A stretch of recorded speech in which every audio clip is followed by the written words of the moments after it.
¿Cómo están, amigos de 6 a 9? Buenos días. Nos acompaña esta mañana en nuestra entrevista el ex fiscal Avelino Guillén. ¿Cómo está, doctor Guillén? Buenos días. Buenos días, muchas gracias por la invitación. Quien también integró el equipo anticorrupción de Peruanos por el Cambio durante la campaña, ¿no es cierto? Es correcto, sí. Terminada la campaña, terminó la colaboración. Sí, en buenos términos, sí. Conversamos hasta el 5 de octubre sobre diversos temas con el presidente Kuczynski, con el premier Zavala y la ministra de Justicia, sí. Y de ahí ya no. ¿Fue algún episodio en particular que determinó que esta frecuencia de conversaciones se interrumpiese? Como que quedó stand-by, pero yo entiendo que el detonante fue la situación esta del médico Moreno, ¿no? Eso determinó... ¿Los comentarios que usted hizo al respecto o qué? No eso, pues yo no conocía de eso, el 5 de octubre no se conocía. Lo cierto es que nosotros veníamos conversando sobre la posibilidad de la conformación de una comisión que evalúe el tema anticorrupción, sí, y proponga medidas de emergencia para enfrentar este flagelo. Y en esa línea contexto, estábamos, sí, surge este problema, sí, y el Ejecutivo tuvo que tomar medidas de emergencia para, sí, enfrentar esta crisis muy fuerte. Y esa medida de emergencia fue, entre otras, la conformación de la Comisión de Integridad, y yo ya no tenía juego en ese tema porque mis propuestas eran diferentes, ¿sí? ¿Y tiene usted la impresión de que esa Comisión de Integridad ha tenido algún inicio auspicioso, algún resultado a la vista ya, o sencillamente es un gesto para dar la sensación de que se está reaccionando frente a una situación que comprometía o complicaba políticamente la situación del gobierno? Bueno, tiene un inicio auspicioso porque ha logrado aglutinar en un solo documento propuestas que se encontraban desperdigadas en diferentes documentos. Recuerde usted que a partir del año 2001 se han dado numerosos estudios de investigación en relación y propuestas, planes y programas para enfrentar la corrupción. Pero todo eso estaba diseminado, estaba desperdigado. Lo que ha hecho la Comisión de Integridad es juntar en un solo documento las propuestas centrales. Obviamente podemos tener discrepancias en cuanto al número de propuestas que ha alcanzado, que me parece excesivo, cuando en mi concepto debió centrarse en medidas efectivas y centrales para poder enfrentar con éxito este tema. Bien, usted a propósito del caso Odebrecht ha dicho que eso es una bomba. Exacto. ¿Cuándo es verosímil que esa bomba explote? Porque las personas abren todos los días los diarios, sintonizan los noticieros pensando ya, ahorita van a salir unos nombres que van a comprometer a la tal o cual administración. Hay 3 gobiernos, por lo menos los funcionarios comprometidos, de acuerdo a lo que ya, digamos, reveló las personas que están brindando colaboración de Odebrecht. Hay 3 gobiernos, funcionarios de 3 gobiernos, como decía, es decir, Toledo, García y Ollanta, pero la gente piensa que, como decía, va a abrir los diarios y va a encontrar ya el ex ministro, el ex viceministro, tal o cual es el comprometido. ¿Cuánto tiempo es verosímil que pase antes de que conozcamos nombres? Va a pasar un buen tiempo en tanto y en cuanto concluya el proceso de negociación que tiene hoy día el Ministerio Público. ¿Qué es un buen tiempo, más o menos? Yo pienso de 3 a 5 meses, de 3 a 5 por lo menos, porque hay muchas aristas que entiendo son materia de negociación. Y Odebrecht no es cualquier empresa, es una maquinaria de corrupción, es una empresa que tenía como norte y como política institucional el corromper. Y no lo ha hecho solamente en el Perú, sino lo ha hecho en diversos países. En Latinoamérica y en África también. Y cuando llegó al Perú, se encontró pues con un territorio comanche, porque el Perú es territorio fértil, favorable para actos de corrupción. Cuando llega Odebrecht al Perú, todo el país prácticamente se paraliza y permite que esta empresa haga lo que le dé la gana, desde la elaboración de las normas y las bases de los contratos de los proyectos de inversión hasta el otorgamiento de la buena pro, y sin contar los sobrecostos, las adendas y los arbitrajes posteriores. Todo fue favorable para ellos. Esta colaboración, uno entiende qué cosa es lo que gana en esta negociación el Estado peruano. La información es fundamental para los casos que quiere seguir. ¿Qué gana Odebrecht en la negociación, en la colaboración que ofrece? Lo que quiere Odebrecht es seguir operando, ¿no? quiere seguir trabajando. Eso es lo que ellos quieren. Pero es decir, ya yo te digo aquí en Coimí y tú me dejas... Quieren voltear la página, sí. Pero hay que ver hasta qué punto hay sinceridad, porque yo percibo que Odebrecht se ha percatado de la debilidad del Estado peruano, se ha percatado de la debilidad del sistema judicial peruano y está hablando a cuentagotas, está negociando, queriendo imponer ciertos parámetros. Cuando ya el Ministerio Público peruano, según lo ha anunciado ayer, ya cuenta con algunos elementos que puede ir avanzando por su lado también en la búsqueda para identificar las personas que finalmente fueron los beneficiarios de estos dineros de corrupción. Lo cierto es que acá tenemos desde un inicio ganado más o menos un 30%, porque Odebrecht ya reconoció su culpabilidad, ha reconocido que pagó. O sea, de saque el Estado peruano, sin haber movido un solo dedo, ya tiene gracias a la Corte de Nueva York, a los acuerdos en Estados Unidos y Suiza, ya tenemos un avance sin haber movido. ¿Pero ahí se aplica confesión de parte, relevo de prueba? No, hay que continuar con las investigaciones. Lo cierto es que, por ejemplo, de Suiza se ha obtenido la plataforma informática de la empresa Odebrecht, donde está toda la arquitectura de pagos y sobornos que realizó esta empresa. Pero ellos obviamente tienen medidas de seguridad, hay muchos que están con seudónimos y es material que está encriptado.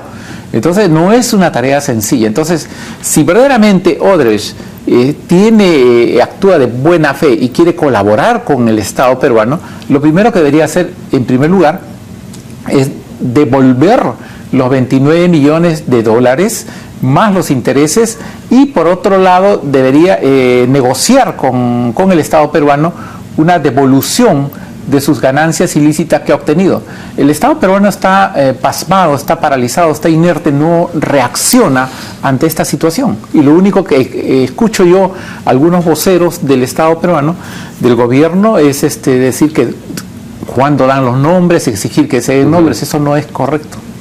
Pero ¿está pasmado por incapacidad de los funcionarios o porque no tienen los instrumentos legales para, digamos, proceder ante una situación inédita en sus dimensiones como esta? Yo creo que es una mezcla de... ¿De las dos cosas? No, hay un tema adicional que es la falta de voluntad.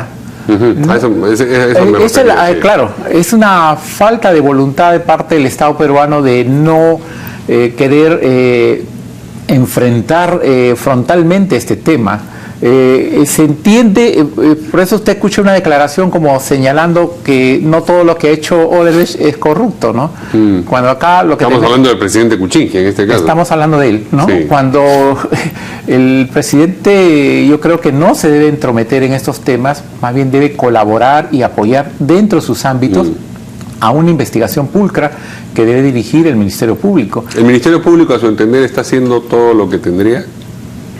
Ha reaccionado. En sí, mire usted, desde el 2008, sí, los medios de investigación peruanos han venido cuestionando los sobrecostos que venía obteniendo Odebrecht. Recuerda usted las investigaciones de IDL Reporteros, Gustavo Gorriti, hablaban de eso. Y nosotros no reaccionamos. Hemos reaccionado en relación a Lavallato recién en noviembre del 2016, después de 8 años. Sí. En Brasil reaccionaron en el 2009. Nosotros hemos perdido mucho tiempo. Ahora, ¿y quién es responsable de eso? ¿Quién? ¿Quién es responsable de eso? O sea, todos nosotros somos responsables. Hemos dejado pasar años.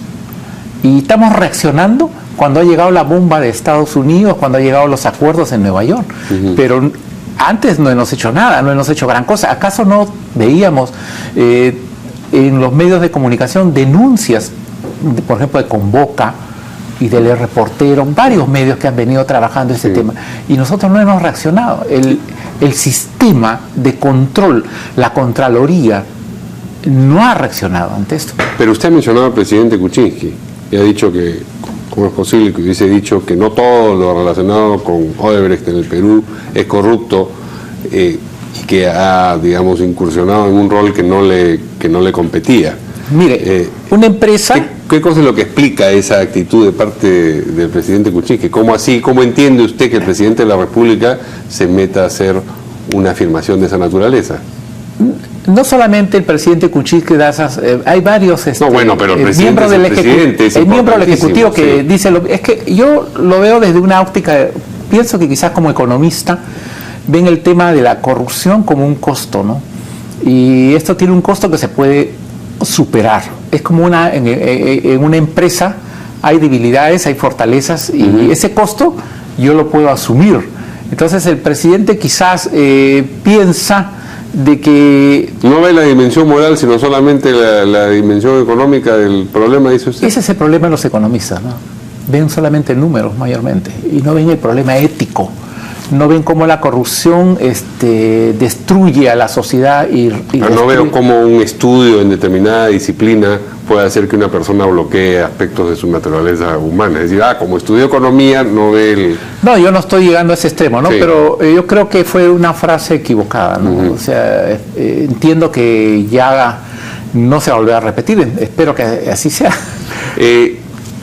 Nosotros hablamos de Odebrecht, pero en realidad Odebrecht no fue todo el problema. No fue todo. Está Camargo Correa, hemos visto la información a propósito de un dinero que se le habría pagado al señor Meinman en la misma época en la que se, licitó una obra, y está también OAS. Pero las dimensiones son muy distintas, es decir, lo que cabe suponer es que, no sé, Odebrecht supone el 80% del problema y las otras dos empresas es, digamos, pecata minuta comparada con eso. Es menor, lo de Odebrecht es gigantesco, ¿no?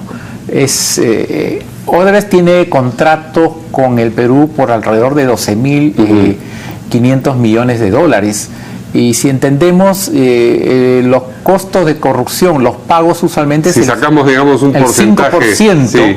El 5% del monto de la obra. Entendemos que Odebrecht debe haber pagado no menos de 600 millones de dólares por corrupción, sí. De 600 a 1.200 millones. Los 29 millones es una seña. Ese es el siguiente asunto. Pero digamos, OAS y Camargo Correa juntos no representan... La información que yo he leído no representan, en comparación con Odebrecht, sí. Son montos menores. Ajá. Bien, usted dice... Pero, sí, adelante. Pero es importante por supuesto, lo que se ha descubierto en relación al señor Meinman, porque estas empresas siempre han trabajado, igual Odebrecht, tienen el mismo mecanismo, trabajan con intermediarios, que son los que reciben la suma que va para el destinatario final, que en este caso sería el expresidente Toledo, según los cargos que se formulan. Yo creo que acá el Ministerio Público ya tiene que ajustar ciertas clavijas. No es posible que esto continúe así cuando ya existe la confirmación en el Reino Unido de depósitos bancarios, depósitos realizados en las cuentas del señor Meinman en la época en que se suscribió el contrato de la Interoceánica Sur. Por ese lado, yo creo que el Ministerio Público tiene que acelerar la investigación y fijar ya un pronunciamiento. ¿Pero qué cosa significa acelerar la investigación, ajustar clavijas en este caso? ¿En qué acciones concretas se traducen?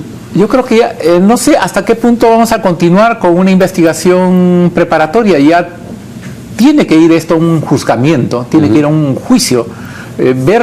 No conozco el detalle de los otros extremos, pero de la noticia que ha dado ayer el Ministerio Público es muy grave. Es la corroboración de una información básica con la que se contaba. Depósitos realizados a una persona que se sindica como testaferro o intermediario de un expresidente. Y eso, ¿cómo es posible que en el Perú pase como una noticia de segundo plano? Ahora, nuevamente el monto, que son $91.000, me parece, llama la atención. Es decir, por supuesto, $91.000 es, desde cierto punto de vista, un montón de plata, pero desde la perspectiva del dinero involucrado en la operación, parecería ser solamente una seña, como usted ha dicho. Sí, pero creo que el monto que se le atribuye finalmente utilizando a esta persona son más de $6 millones. Ajá. Ese es el monto que creo que... Y esta es la parte, el cabo de la maneja que se puede, del que uno se puede aferrar, digamos. De lo que ya tenemos a la mano y con lo cual ya podemos ir a un juicio, a un juzgamiento. Y eso... Porque lo de las investigaciones en relación al señor Toledo ya tiene un buen tiempo. Yo creo que acá la justicia tiene que reaccionar y lo que ha señalado ayer el presidente del Poder Judicial es en el sentido que el Poder Judicial va a colaborar y va a respaldar cualquier tipo de acción de la justicia peruana, es una buena señal. 29 millones, que es lo que se ha mencionado en el caso de Odebrecht, coimas en el Perú, usted también ha dicho, es una seña, porque ha mencionado, me parece, hace un momento, entre 600 y 1.200 millones, que es lo que se calcula de coima probable. La diferencia entre 29 y 600, digamos, Sí. Que es evidentemente un montón. Esa es la información que está negociando Odebrecht, es decir, bueno, de 29 ya sabes, pero de los otros 571 te voy a decir solamente si tú me permites seguir operando. ¿Eso es de esa clase de negociación de la que estamos hablando? No sé los términos de la negociación, pero lo que entiendo yo es que lo primero que se tiene que conocer es cuánto es lo que se llevó Odebrecht de manera ilegal, cuál fue su ganancia ilícita. Eso es lo que se tiene que conocer ya. Y esa es una debilidad de parte del Estado peruano. Es como si ingresaran a mi casa a robar y yo no sé cuánto es lo que me han robado. Entonces, esa información básica se tiene que contar. Los 29 millones yo creo que se tratan solamente de 2 operaciones básicas, pero lo cierto es que ese monto es irrisorio. Es irrisorio, es una seña, que es una señal en relación al monto total que espero que cuando concluya la negociación podamos contar con esa información. Odebrecht tiene que dar todo el detalle de las operaciones, a quiénes pagó, pero a quiénes pagó no desde el inicio de la ejecución de la obra, no, sino desde cuando llegó al país, desde cuando se sentó a la mesa a negociar los términos de los contratos, cuándo pagó porque se salgan las adendas, cuánto pagó por los arbitrajes en los cuales ellos ganó. De los 42 que ha participado, ganó en 35. Entonces, ellos tienen que dar toda la información de todo el proceso de corrupción y sobre todo, lo más difícil, tiene que identificar al destinatario final de los pagos. ¿Eso cómo se produce de manera inequívoca? Porque dice, acá dice fulano de tal, pero yo sé que fulano de tal equivale a esta otra identidad. ¿Cómo se eslabona inequívocamente entre el nombre que aparece en una cuenta offshore de una tercera persona y el responsable, claro, eso funcionario? Es una tarea muy compleja, pero lo que tienen que hacer los fiscales es, pero ellos tienen el programa informático de Odebrecht, ese es fundamental para desentrañar. En Brasil ha sido básico, y con ese programa informático que ha sido levantado, ha sido analizado al detalle, se ha podido llegar a los principales líderes políticos que han sido objeto de corrupción por parte de Odebrecht. Acá lo que tiene que hacer el Estado peruano y sobre todo el equipo del Ministerio Público es descubrir quiénes son los destinatarios finales. Por eso cuando algunos líderes políticos exigen nombres, lo que están haciendo es tratando de enturbiar una investigación, porque saben muy bien... Quieren llegar a la conclusión y a lo llamativo. Y además ellos saben muy bien que el Odebrecht los pagos no iba a llegar a la cuenta personal sino que se creaban otras cuentas, ¿no? Entonces es un tema muy complejo, muy difícil. ¿Y usted calcula que no antes de 3 meses vamos a poder llegar por estos caminos sinuosos a los destinatarios finales? Claro, de 3 a 5 meses, porque Odebrecht creó, Odebrecht creó un departamento de sobornos, un departamento que solamente se dedicaba a eso, tenía una contabilidad paralela, creó empresas offshore en paraísos fiscales, trabajó con intermediarios, los intermediarios crearon toda una telaraña de empresas muy difíciles de detectar. Entonces, todo eso, ponerlo en blanco y negro no es sencillo. Para ello es básico la colaboración y ver cómo va a actuar Odebrecht. Y son 77 ejecutivos de esta empresa que se han acogido a la delación premiada. En tal sentido, Odebrecht no es una empresa que brinda servicios hoy día sí, hoy día no, bien, no. Es una empresa, yo he llamado que es una maquinaria del mal. Es una empresa que ha trabajado básicamente en actos de corrupción. Bien. Bueno, bien no, en realidad muy mal, pero tenemos que terminar la entrevista. Le agradecemos al exfiscal Avelino Guillén esta información importantísima que nos permite hacernos una idea de un proceso que vemos un poco a la distancia y que pensamos que va a reventar mañana, pero no Sí, no lo es así. importante es respaldar el trabajo del Ministerio Público y dejar que ellos realicen, acá ellos tienen el centro de la investigación y no es conveniente investigaciones paralelas. Muy bien, muchas gracias. Ese es todo otro tema, a ver si el Congreso investiga o no investiga, pero en fin, para otra oportunidad será. Nos vemos mañana aquí en De 6 a 9. Buenos días.